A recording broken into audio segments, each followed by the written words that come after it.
अहोई अष्टमी व्रत की पौराणिक कथा। प्राचीन काल में एक साहूकार रहता था जिसके 7 बेटे और 7 बहुएं थी। इस साहूकार की एक बेटी भी थी जो दीपावली में ससुराल से मायके आई थी। दीपावली पर घर को लीपने के लिए 7 बहुएं मिट्टी लेने जंगल में गई तो ननद भी उनके साथ चली गई। यदि आप हमारे इस चैनल पर नए हैं तो कृपया चैनल को सब्सक्राइब करना ना भूलें। हमारे चैनल पर आपको त्योहारों से संबंधित सटीक जानकारी प्राप्त होती रहेगी। साहूकार की बेटी जहाँ मिट्टी काट रही थी उस स्थान पर साई अपने 7 बेटों के साथ रहती थी। मिट्टी काटते हुए गलती से साहूकार की बेटी की खुरपी के चोट से साई के एक बच्चा मर गया। इस पर क्रोधित होकर साई बोली, मैं तुम्हारी कोख बांधूंगी। साहू के वचन सुनकर साहूकार की बेटी अपनी 7 भाभियों से एक एक कर विनती करती है कि वह उसके बदले अपनी कोख बंधवा ले।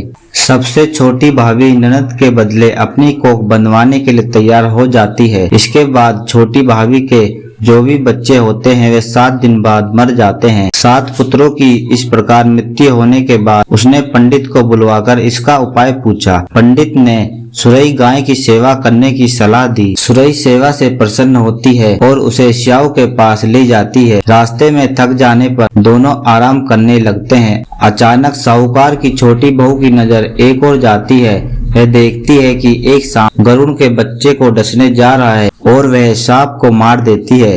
इतने में गरुड़ की माँ वहाँ आ जाती है और खून को बिखरा हुआ देखकर उसे लगता है कि छोटी बहू ने उसके बच्चे को मार दिया है। इस पर वह छोटी बहू को चोंच मारना शुरू कर देती है। छोटी बहू इस पर कहती है कि उसने तो उसके बच्चे की जान बचाई है।